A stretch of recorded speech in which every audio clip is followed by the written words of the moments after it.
So it would be great if I had a little video intro here with something to show, but I'm not really at that level yet. So hi, this is my authortube newbie tag video. Probably gonna be really short.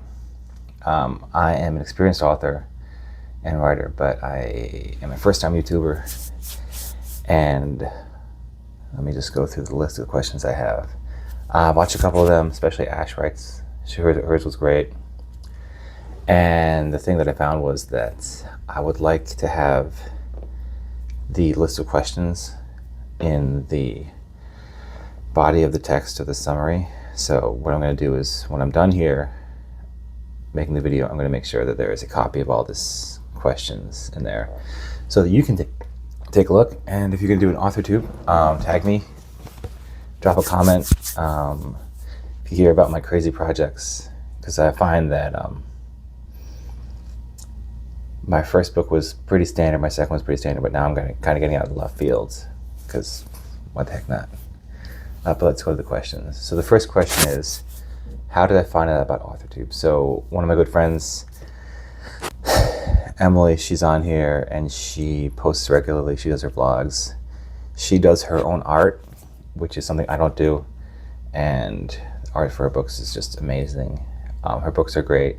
She has a series that's long and ongoing. It's a bunch of novellas, and she has not a romance, but like a fake cozy that I love. You know what I'm talking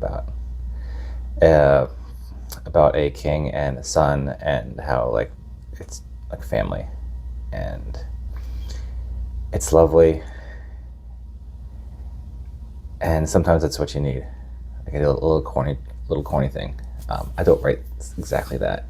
What genres do I write in? So I write sci-fi, fantasy, and cultivation, which is kind of a fantasy, and lit RPG. I have a special niche, which is deck builders. I've written one deck builder series, 4 books. It's going to Kickstarter next month. I'm writing a different type of deck builder. I'll probably do a vlog about the different types of deck builders. One is more like the skills as gems. The one I've written, and the other one is skills as in cards, as in decks of cards, like Yu-Gi-Oh! That's the next one I'm writing right now. Those are the genres I write in. Am I a plotter or a pantser? Funnily enough, I was a plotter for years, until last year when I became a pantser. I read Writing Into the Dark, and it transformed my writing. That plus the habit of monitoring, where I just, for all of last January, all I did was keep track of how much I wrote. And so that kind of snowballed. Now I'm writing 2,500 words a day, days that I work, and then 1,000 on days that I'm off. What content can you expect? Oh no, let me skip on. Traditional or self-publishing? Traditional, I'm traditionally published. You might call it indie. I was self-published. Now I'm traditionally published through Riverfolk Books. That's probably going to be another blog in itself.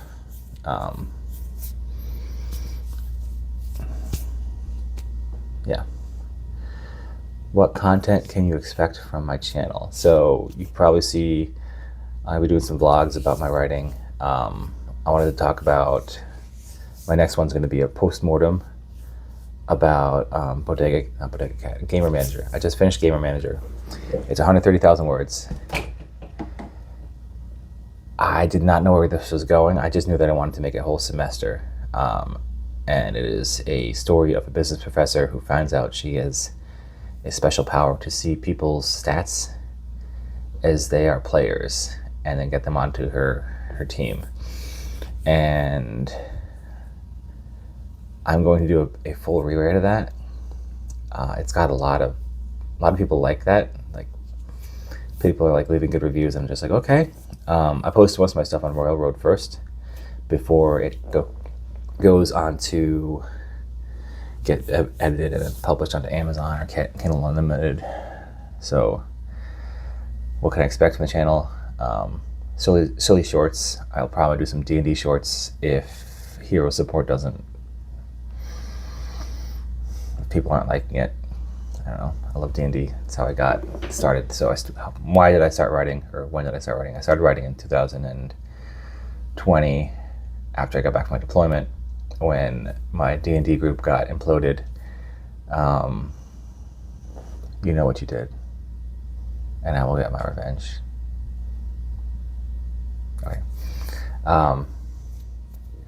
But yeah, I was writing stories when I was a kid, and then I was just like, I had all this.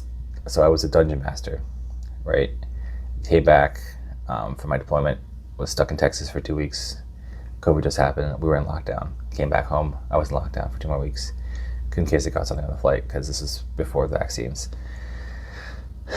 And I had all this creative energy, and my D&D group imploded. Again, I will get my revenge. And then I was like, okay, I'm going to write something.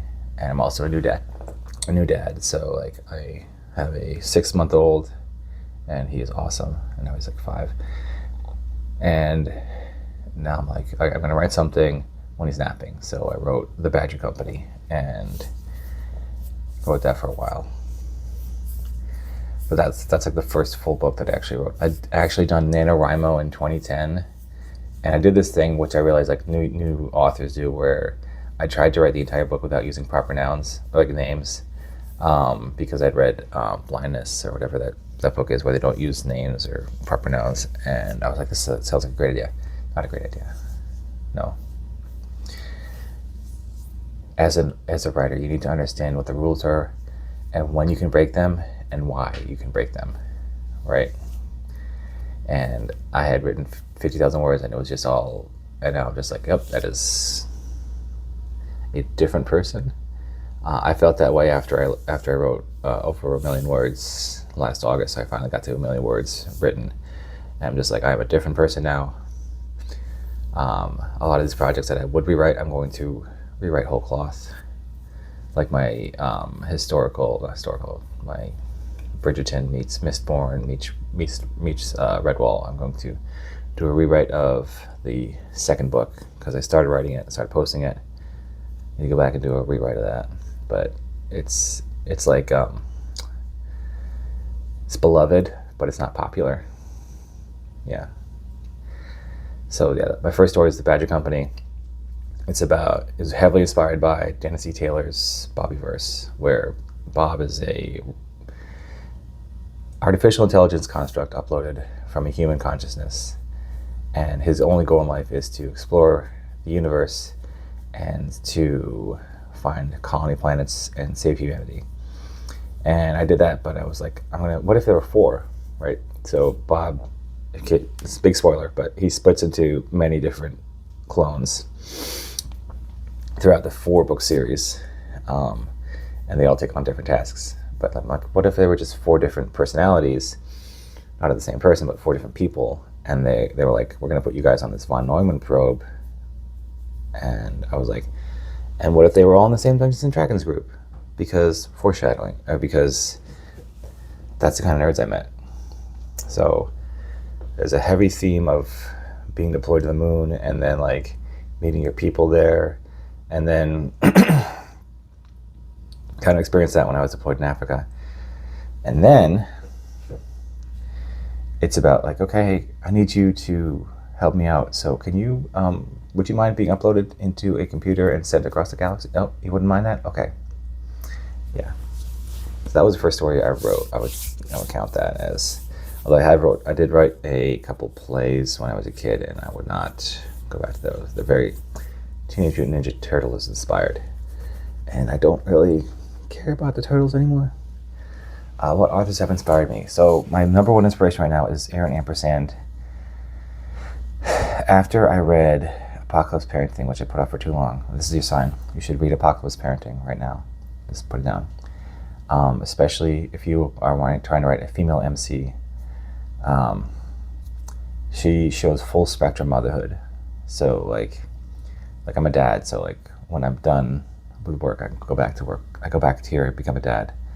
She shows like all the things about motherhood, and then she integrates that with the system apocalypse that's going on, and that's a whole thing here. But like how she addresses all this stuff, and how it's like you're expecting one thing, but then she's like, this is how a mom would take it. Amazing. Yeah, she's inspired me. Dennis E. Taylor obviously inspired me with the Bobbyverse series, and Benjamin Correa is like, that's the guy I'm looking for. Like, I want to have a comedy like that, because he has these like happy families and these comedies where like the dad's a vampire, and the son is the hero that's supposed to slay the vampire, and they're just like have this uneasy truce, and like I'm like, what? I want that. Yeah, so if nothing else, like the Vampire Vincent should let you realize that you could write an evil character who is doing good things. My evil characters tend to just do their own thing.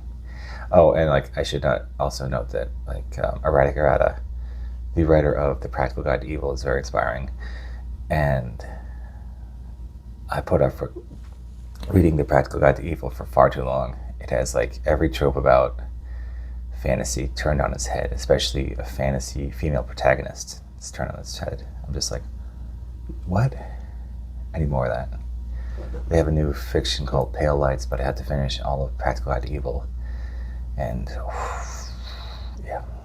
Do I schedule my writing sessions? So what I do is, and I've blogged about this before, I dictate all of my notes. So you can see me walking around in the morning yelling into my phone. I probably wrote like, that's my old phone. I probably wrote a million words on that phone.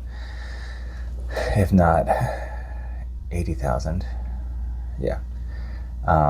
800,000. So I have a time period in which I can write, most notably my lunch breaks, and then before I go to work.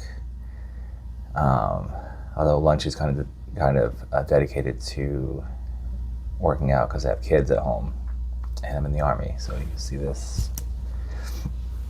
Where do I write? So I do all my writing walking around, and I do all my editing here in the room. I'm not going to show it because we just moved here and I need to figure out where the heck everything's going. But I write everything here. I walk around, and so like, where do I write? Probably up in front of your house. As I'm walking by, I'll be talking into my phone. I got this fancy thing. I really use it for walking because I can't put the case on it, and so I take the case off. I don't want to break my phone, especially so that's where I write. And what I'm looking forward to is an authortuber. So I'm doing my Kickstarter. I'm going to do my Kickstarter pre-mortem post probably this week. Yeah, I should do the pre-mortem this week. And then I'll probably do a post-mortem after that. And hopefully I get the 20 or so people I need to back it at the right level next month. Learning a lot about Kickstarter and how it's different than other systems. I'm just like, most of the things I'm looking for at marketing are like, how do I get people to join my newsletter, which I'll have a link below, my newsletter. But yeah, so in the comments, if you're an authortuber or if you're a reader or you want to talk to me, just drop something, drop a line. Because this year's gonna be crazy. I just finished a book. I'm about to finish a novella, one of my challenge novellas, and I will probably finish another book in about 2 or 3 weeks. A book in a series. Dang. Probably in February, because I don't know if I can finish it. I'm working on the ending of my series, which is about a therapist isekai'd into a cultivation world, and this is probably my last isekai for a long time. Yeah, and things are getting intense at the end here. Yeah, so that's it. Drop a comment, like and subscribe, all that stuff. Let me know if you had a channel that I can follow. And I need to fix it. And I need to fix my setup.